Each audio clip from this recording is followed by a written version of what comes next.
네, 목요일에 네 분과 함께 하겠습니다. 김복준 한국범죄학연구소 연구위원, 김윤희 프로파일러, 이경민 변호사, 김단비 취재팀장이 나와 있습니다. 어서 오세요. 안녕하세요. 네, 가수 김건모 씨의 성폭행 의혹으로 시작된 연예인들의 성추문이 배우 주진모 씨와 주변 배우들로까지 번지고 있습니다. 오늘은 김건모 씨 사건 후속 보도를 짚어본 뒤에 주진모 씨 사건으로 이어가 볼 텐데요. 먼저 김건모 씨가 어제 경찰 조사를 받고 취재진 앞에 섰습니다. 성폭행 의혹이 불거진 후 처음이죠. 이렇게 김건모 씨가 입을 연 건요. 어떤 말을 했는지 먼저 살펴보시죠.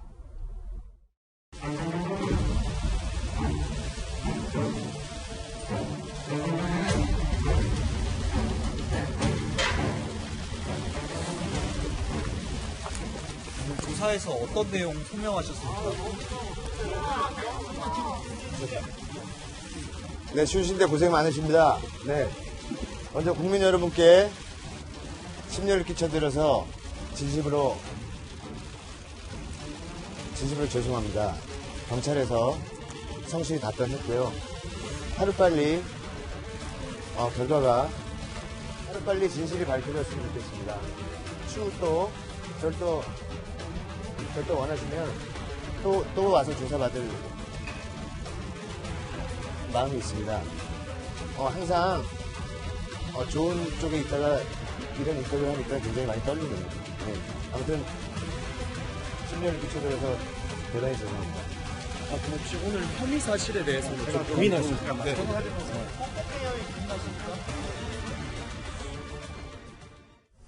네, 무려 12시간 가까이 조사를 받았습니다. 김건모 씨, 카메라 앞에 서는 게 익숙할 텐데 굉장히 긴장한 모습이 역력하네요. 네, 지금 오자마자 외투를 입고 나왔었는데 그 외투를 벗어서 옆에 주는 거죠. 예의를 어쨌든 갖추겠다는 뜻이고요. 네. 멘트를 보면 아마 준비해왔던 멘트인 것 같습니다. 그 부분에 대해서 자신이 얘기를 하려고 하지만 그 부분이 떨리다 보니까요. 긴장을 하다 보니까 약간 더듬는 모습도 볼 수가 있습니다.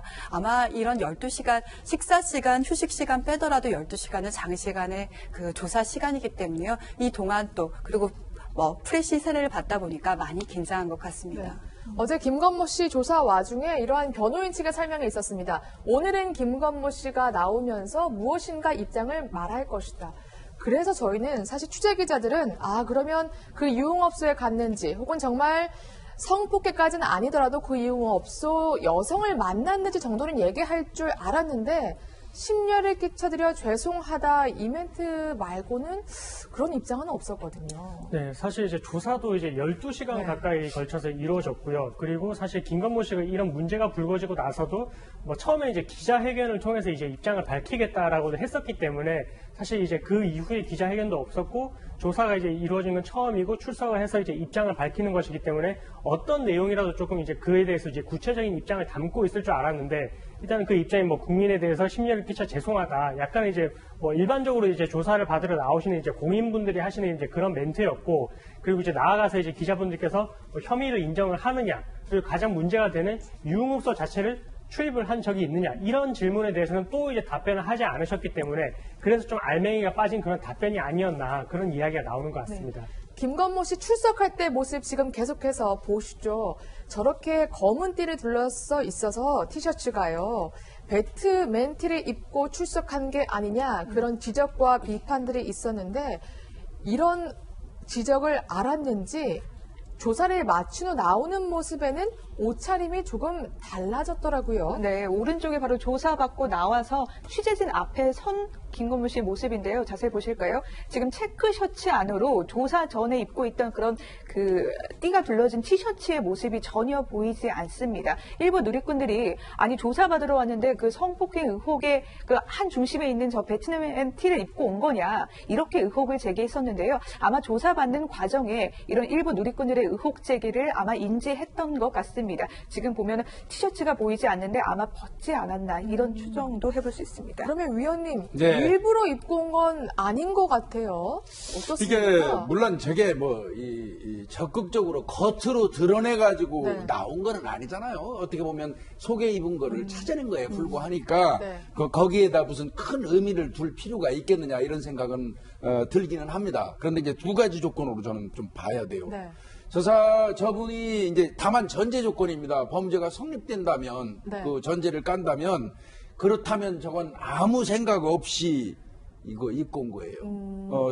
왜 그러냐면 성폭행 피해를 당했다고 주장했던 여성이 이 적극적으로 그 이 배트맨티 입고 와가지고 각종 방송에 나오는 걸 보면서 고통스러웠다고 얘기한 적 그렇죠. 있잖아요. 네. 그래서 성폭행이 만약에 그 유죄로 인정된다면 지금 저렇게 입고 온 행위는 아무래도 아무 생각 없이 진짜 피해자에 대한 배려 없었다는 그 비난을 들을 수밖에 없을 것 같고요. 그렇겠네요. 그렇지 않고 만약에 또 다른 의도가 있었다면 옷과 관련해 가지고는 배트맨티 관련해서는 지금 김건모 씨 입장에서는 사실은 본인이 유리하다고 판단하고 있는 요소 중에 하나이기도 합니다. 네. 그래서 혹시 경찰에서 조사 과정에서 좀 보여달라 하거나 제출을 요구할 경우를 대비해서 그냥 입고 왔는지도 또 모르거든요. 네. 그래서 이제 두 가지 관점에서 좀 볼 필요가 있을 것 같습니다. 네.